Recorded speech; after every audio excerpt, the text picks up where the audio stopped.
நேயர்களுக்கு வணக்கம். காங்கிரஸ் இப்போ தமிழ்நாட்டில் என்ன நிலைமையில இருக்கு அப்படின்றது தான் இங்க நம்ம கொஞ்சம் உன்னிப்பா கவனிக்கணும். ஏன்னா திமுக கூட்டணியிலிருந்து விலகி தாவேகா கூட போய் இணைஞ்சாங்க. அப்படி இணையும் பொழுது ஒரு மாபெரும் துரோகத்தை காங்கிரஸ் திமுகவுக்கு செஞ்சிருச்சு. 20 ஆண்டு கால உறவை முறிச்சுக்கிட்டு இன்னைக்கு பதவி சுகத்துக்காக இந்த பக்கம் போயிருக்கிறாங்க அப்படின்றது தான் திமுகவுடைய குற்றச்சாட்டா இருக்கு. இல்ல எங்களுக்கு ஆட்சியில் அதிகாரத்தில் அவங்க பங்கு தர மாட்டாங்க, ஆனா விஜய் தரேன்னு சொன்னாரு, அதனால நாங்க அங்க போறோம் அப்படின்னு சொல்லிட்டு 60 ஆண்டு காலத்துக்கு பிறகு இன்னைக்கு தமிழ்நாட்டு வரலாற்றுல அரசியல்ல ஆட்சியில நாங்க இருக்கிறோம் அப்படின்ற வரலாறை நாங்க படைக்கணும், அதுக்காக தான் நாங்க போயிருக்கிறோம் அப்படின்னு அவங்க தரப்புல குற்றச்சாட்டு வைக்கிறாங்க. சோ இப்படியா திமுக விசஸ் காங்கிரஸ் அப்படின்னு அடிச்சுக்கிட்டு இருக்கும்போது உள்ளுக்குள்ள சில பல அதிரடிகள் இங்க கிளம்பிட்டு வருது. ஒரு பக்கம் ஜோதிமணி, இன்னொரு பக்கம் மாணிக்க தாகூர், இன்னொரு பக்கம் செல்வ பெருந்தகை. இந்த முக்கோண வடிவில் ஒரு போட்டா போட்டி பயங்கரமா வெடிச்சிருக்கு, மோதல்கள் வெடிச்சிருக்குது அப்படின்னு நம்ம பார்க்கணும். ஏன்னா திமுக கூட்டணியில் இருந்த காங்கிரஸ் இங்க 5 தொகுதியை எடுத்துட்டு தாவேக்காவுக்கு ஆதரவு அப்படின்ற ஒரு நிலைமையில ஆட்சியில் அதிகாரத்துக்கு போயிட்டாங்க. சோ அப்படி போகும்பொழுது இது லேட்டு, தேர்தலுக்கு முன்பாகவே இங்க கூட்டணி வச்சிருந்தா நம்ம அதிகப்படியான தொகுதிகள் கிட்டத்தட்ட 60 தொகுதிக்கு நமக்கு கிடைச்சிருக்கும். அப்போ நம்ம என்ன பண்ணிருப்போம், ஒரு பெரிய வெற்றி எடுத்து நம்ம பாதி பேர் என்ன பண்ணிருக்கலாம், அமைச்சரவையில் இடம் பெற்றிருக்கலாம் அப்படின்னு சொல்லிட்டு காங்கிரஸ் குமுறலா இங்க இருக்குது. ஆனா இதை முழுக்க முழுக்க தடுத்தது யாரு அப்படின்னு பாத்தீங்கன்னா காங்கிரஸ் தலைவர் செல்வ பெருந்தகை அவர்கள் தான் அப்படின்னு ஜோதிமணி அவர்கள் ஒரு குற்றச்சாட்டை முன்வைக்கிறாங்க. அதுல இன்னொரு விஷயம் அப்படின்னா, சரியான ஒரு வேட்பாளரை தேர்வு செய்யல, அது மாத்திரம் இல்லாம நிறைய பணத்தை கையாடல் பண்ணியிருக்கிறாங்க, ஒரு குழுவை அமைச்சு இங்க வந்து சர்வே அப்படின்ற ஒரு விஷயத்தை மட்டும் கையில் எடுத்து தகுதி வாய்ந்தவங்களுக்கு வாய்ப்பு தரல அப்படின்ற ஒரு குற்றச்சாட்டு ஜோதிமணி அவர்கள் என்ன பண்றாங்க, முன்வைக்கிறாங்க. மாணிக்கம் தாகூர் அவர்கள் என்ன சொல்றாரு அப்படின்னா, காங்கிரஸ் மாநில தலைவர் செல்வ பெருந்தகை தான், ஆனா அவருடைய ஆக்டிவிட்டிஸ் எல்லாமே திமுகவை சார்ந்துதான் இருக்குது. சோ திமுகவுடைய விசுவாசியா இருந்துதான் காங்கிரஸ்ல தலைவரா இருந்திருக்கிறாரு அப்படின்ற ஒரு குற்றச்சாட்டும் அவர் முன்வைக்கப்படுது. சோ இப்படி இருக்கும் பொழுது இவங்க ரெண்டு பேருமே மாறி மாறி மாறி மாறி செல்வ பெருந்தகை மேல குற்றச்சாட்டுகளை அடிக்கிட்டே போனாங்க.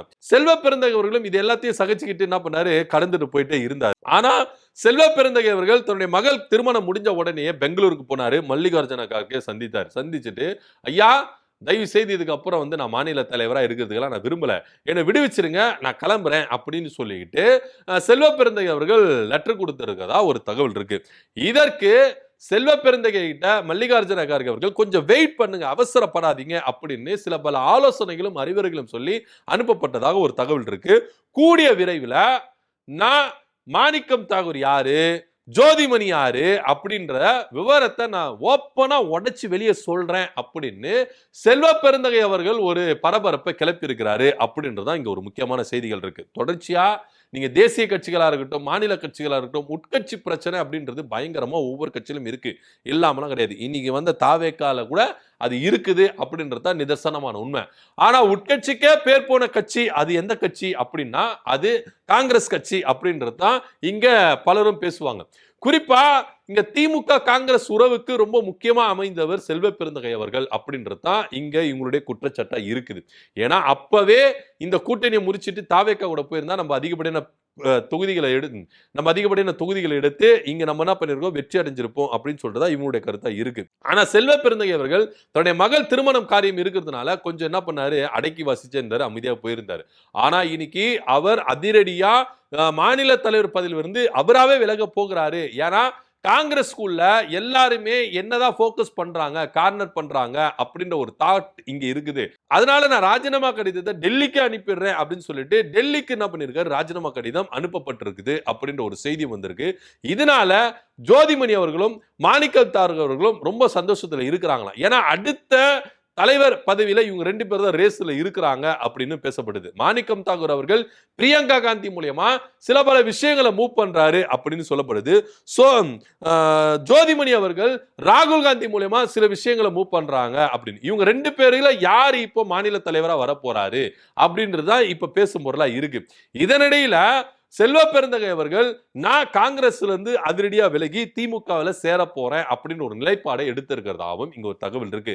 தன்னுடைய மகள் திருமணத்துக்கு வந்த முன்னாள் முதலமைச்சர் மு க ஸ்டாலின் அவர்கள் செல்வ பெருந்தகை கூட எந்த அளவுக்கு ஒரு நட்பு ரீதியா என்ன பண்ணாரு, உறவாடினாரு அப்படின்றதெல்லாம் பார்த்தோம். அதாவது காங்கிரஸ் நம்மளுக்கு துரோகம் செஞ்சிருச்சு, அது பண்ணிருச்சு அப்படின்றலாம் வேற. ஆனா நமக்குள்ள இருக்கிற அந்த ஃப்ரெண்ட்ஷிப் பாண்ட் இருக்குல்ல, இது எப்பவுமே போகாதுப்பா அப்படின்ற மாதிரி தான் மு க ஸ்டாலின் அவர்கள் அவருடைய மகள் திருமணத்தை போய் என்ன பண்ணது, சிறப்பா செய்து முடித்துட்டு வந்தாரு அப்படின்னு பலரும் சொல்றாங்க. சோ இதனுடைய இணக்கமான முடிவு இருக்குல்ல, இந்த இணக்கமான ஒரு சூழ்நிலை இருக்குல்ல, இது செல்வ பெருந்தகை அவர்களை ரொம்ப நெகிழ்ச்சி அடைந்ததாகவும், சோ கூடிய விரைவில் அவர் காங்கிரஸ் பொறுப்பிலிருந்து விடுதலையாகி திமுகவில் இருந்து ஜாயின் பண்ண போறாரு அப்படின்னு தான் இங்க பேசும் பொருளா இருக்கு. ஏன்னா திமுக கூட்டணியிலிருந்து விலகின காங்கிரஸ் அடுத்த செகண்டே பல நிர்வாகிகள் என்ன பண்றாங்கன்னா திமுகவில் இருந்து இணைகிறாங்க. அலீம் போன்றவர்கள் என்ன பண்ணாங்கன்னா திமுகவில் இருந்து இணைஞ்சாங்க. ஏன்னா அவங்க இளம் தலைவர்களா இருந்தாங்க. எந்த அளவுக்கு காங்கிரசுடைய கொள்கைகளையும் கோட்பாடுகளையும் ஒவ்வொரு மேடைகளையும் உயர்த்தி பேசிட்டு வந்தாங்க அப்படின்றது தான் இங்க நிதர்சனமான உண்மையா இருக்கு. ஆனா இன்னைக்கு காங்கிரஸ் எந்த கொள்கை கோட்பாடோட தாவேக்கால போய் கூட்டணி வச்சாங்க அப்படின்ற ஒரு கேள்வி இருக்குல்ல, வெறும் பதவி சுகத்துக்காக மட்டும்தான் போனாங்க அப்படின்றது தான் இவங்களுடைய பேச்சா இருக்கு. இது தமிழ்நாட்டில் மட்டும் இல்ல, இந்தியா லெவல்ல பயங்கரமா எதிரொலிச்சது. இந்தியா கூட்டணி சார்பா கான்பரன்ஸ் கூட்டத்துல திமுக கலந்துக்கல. இதனுடைய எதிரொலி பயங்கரமா அங்க ரிஃப்ளெக்ட் ஆச்சு அப்படின்னு தான் சொல்லணும். ஏன்னா மற்ற கட்சிகள் இத காங்கிரஸை பயங்கரமா என்ன பண்ணாங்க, விமர்சிக்க ஆரம்பிச்சிட்டாங்க. ஏன்னா காங்கிரஸ் அணுகுமுறை ஒவ்வொரு மாநிலத்திலும் வேற மாதிரி இருக்குது, அவங்களுடைய செயல்பாடுகள வேற மாதிரி இருக்கு. தமிழ்நாட்டில் இன்னைக்கு நடந்தது, நாளைக்கு ஒவ்வொரு மாநிலத்தில் நடக்காததுக்கு யாரு உத்தரவாதம் கொடுப்பா அப்படின்ற ஒரு ரேஞ்சுக்கு போயிடுச்சு. ஏன்னா அந்த அளவுக்கு ஒரு அந்த அளவுக்கு ஒரு அரசியல் நகர்வை காங்கிரஸ் என்ன பண்ணுச்சு, எடுத்துடுச்சு அப்படின்றது தான் இந்தியா கான்பரன்ஸ் கூட்டத்தில் கூட என்ன பண்ணாங்கன்னா பயங்கரமா மற்ற கட்சிகள் குற்றச்சாட்டுகளை முன் வச்சாங்க. சோ ஒட்டுமொத்தமா திமுகவில் முதுகுல குத்திக்கிட்டு போன காங்கிரஸ் செயல்பாடுகள் எங்களுக்கு பிடிக்கல அப்படின்னு சில பல கருத்துக்கள் முன்வைக்கப்பட்டது. இன்னும் சொல்ல போனா இந்தியா கூட்டணியை பிளவுபடுறதுக்கு இது வழிவகை செஞ்சிருமோ, மு க ஸ்டாலின் அவருடைய நகர்வு இது பயங்கரமான ஒரு பிரதிபலிக்குது அப்படின்னு சொல்லிட்டு காங்கிரஸ் பயங்கரமா பயந்தாங்க. சோ அதனால காங்கிரஸ் தலைமையிடம் ராகுல் காந்தி அவர்களுக்கு விஷ் பண்ணும்போது கூட மு க ஸ்டாலின் அவர்கள் விஷ் பண்ணாரு. உடனே ராகுல் காந்தி அவர்கள் பதில் சொல்றாரு, நன்றி சொல்லிட்டு என்ன சொல்றாருன்னா, நம்ம எல்லாம் ஒருங்கிணைஞ்சு செயல்படலாம் வாங்க அப்படி சொல்றாரு. மாநிலத்தில் ஏதோ நடந்து போயிருச்சு, நம்ம இங்க எல்லாம் ஒண்ணு சேர்ந்து நம்ம என்ன பண்ணலாம், செயல்படலாம் வாங்க அப்படின்னு சொல்லிட்டு கூப்பிடுறாரு. அதாவது இந்த பக்கம் திமுக தரப்புல இருந்து வெக்கமே இல்லையா உங்களுக்கு எல்லாம் அப்படின்னு அவங்க என்ன பண்ணாங்க, பதிலடி கொடுத்திருந்தாங்க. ஏன்னா எங்க கூட இத்தனை வருஷம் இருந்துட்டு எத்தனையோ சர்க்கிள் வந்தது, அப்பெல்லாம் உங்க கூட நாங்க இருந்திருக்கோம், நீங்க எங்க கூட இருந்திருக்கீங்க, இன்னைக்கு தாவேக்காவுக்காக இந்த மாதிரி தூக்கி விசிறடிச்சுட்டு போறீங்களே, இதெல்லாம் நியாயமா அப்படின்னு தான் இவங்க சைடு கேள்வியில இருந்தது. சோ இது எல்லாமே மாநில தலைவர் செல்வ பெருந்தகை அவர்களை முன்வச்சுதான் இது எல்லாமே நடந்தது. ஜோதிமணி ஒரு பக்கம் செல்வ பெருந்தகை மேல குற்றச்சாட்டு வைக்கிறாங்க, மாணிக்கம் தாகூர் ஒரு பக்கம் குற்றச்சாட்டு வைக்கிறாங்க. இப்படி இருக்கும்போது இவரால அடுத்த கட்ட நகர்வுகளுக்கு போகவே முடியல. ஏன்னா உட்கட்சி பிரச்சனை பயங்கரமா எழுந்துச்சு. இன்னும் சொல்ல போனா செல்வ பெருந்தகை அவர்களுக்கு எதிராகவே போர்க்கொடி தூக்குனாங்க, அவர் மாநில தலைவர் பதவியிலிருந்து தூக்கணும் அப்படின்னு ரேஞ்சு கூட பல குற்றச்சாட்டுகளை டெல்லி காங்கிரஸுக்கு அனுப்பி வச்சாங்க. ஆனா செல்வ பெருந்தகை அவர்கள் என்ன முடிவு எடுத்தார்னா, நீங்க என்னப்பா என்ன அனுப்புறது, நானே வெளியே போயிடுறேன் அப்படின்ற ரேஞ்சுக்கு அவர் என்ன பண்ணாரு, டெல்லி மேல் இடத்துக்கு ராஜினாமா கடிதம் அனுப்பிட்டாரு. இப்போ டெல்லி என்ன முடிவு எடுக்க போகுது அப்படின்றது தான் விஷயமா இருக்கு. கூடிய விரைவில் செல்வ பெருந்தகை அவர்கள் காங்கிரஸ் மாநில தலைவர் பதவியை ராஜினாமா பண்ணிட்டு திமுகவில் இணைய போறாரு அப்படின்ற ஒரு செய்தி தான் ரொம்ப பரபரப்பா இருந்திருக்கு. தாவேக்கா உதவியோட மாணிக்கம் தாகூர் இங்க அடுத்த கட்ட நகர்வுகளை எடுத்துட்டு வராரு அப்படின்னு தான் பார்க்கணும். தாவேக்காவுக்கு ரொம்ப ஆதரவு தெரிவிச்சிருக்க, ஆரம்பத்தில இருந்தே தாவேக்காவுக்கு ரொம்ப ஆதரவு தெரிவிச்சதுல மாணிக்கம் தாகூர் அப்படின்றது ஃபர்ஸ்ட் ரேஞ்சில் இருக்கிறாரு அப்படின்னு தான் பார்க்கணும். ஏன்னா அப்பவே பிரவீன் சக்கரவர்த்தி அவர்கள் என்ன பண்ணாருன்னா, இந்த மாதிரி ஒரு விஷயத்தை கொளுத்தி போட்டாரு. திமுக காங்கிரஸ் கூட்டணி பிளவு, தாவேக்கா காங்கிரஸ் கூட்டணி அப்படின்ற ஒரு கொளுத்தி போட்ட விஷயத்தினால முதல்ல கருத்து தெரிவிச்சர் மாணிக்கம் தாகூர் தான். திமுகவை கடுமையா விமர்சிச்சாரு, திமுக கூட்டணி தலைவர்கள் திமுகவை கடுமையா விமர்சிச்சாரு, அந்த திமுக இருக்கிற சில பல கட்சி தலைவர்கள் என்ன பண்ணாரு, விமர்சிச்சாரு. இப்படின்னு விமர்சனங்கள் முன்வைக்கப்பட்டது. அதுக்கப்புறம் டெல்லி பாஜக, அதுக்கப்புறம் டெல்லி காங்கிரஸ் கூப்பிட்டு கண்டிச்சதுனால கொஞ்சம் அடக்கி வாசிச்சாரு. அதுக்கப்புறம் தேர்தல் ரிசல்ட்டுக்கு பிறகு தாவேக்கா திமுக கூட்டணி போனோன்னு ஃபுல் ஃபெஜ்டா என்ன பண்ணாரு, இறங்க ஆரம்பிச்சாரு. மு க ஸ்டாலின் அவர்களை, உதயநிதி ஸ்டாலின் அவர்களை எல்லாரையுமே விமர்சிக்க ஆரம்பிச்சார். கடந்த ஆட்சி காலத்தை கூட விமர்சிக்க ஆரம்பிச்சார். சோ அந்த மாதிரி ஒரு விவகாரம் மாணிக்கம் தாகூர் எடுத்து என்ன பண்றாரு, ஸ்கோர் பண்ணிட்டு வராரு.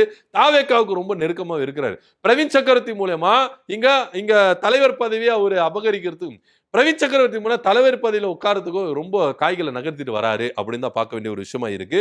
சோ இப்போ காங்கிரஸ் தலைவர் ஸோ இப்போ காங்கிரஸ் மாநில தலைவர் பதவியில் வந்து செல்வ பெருந்தகை அவர்கள் கூடிய விரைவில் ராஜினாமா பண்ணிட்டு திமுகவில் வந்து இணைய போறாரு அப்படின்னு ஒரு செய்தி தான் காங்கிரஸை கொஞ்சம் கலக்கமடைய வச்சிருக்குது அப்படின்னு சொல்லணும். ஏன்னா செல்வ பெருந்தகை அவர்கள் வராருன்னா அவருடைய ஆதரவாளர்கள் எல்லாமே வந்துருவாங்க அப்படின்றத இங்க பார்க்க வேண்டிய ஒரு விஷயமா இருக்குது. இதை பத்தியோட கருத்து நம்ம கீழே கமெண்ட் பண்ணுங்க. நன்றி, வணக்கம்.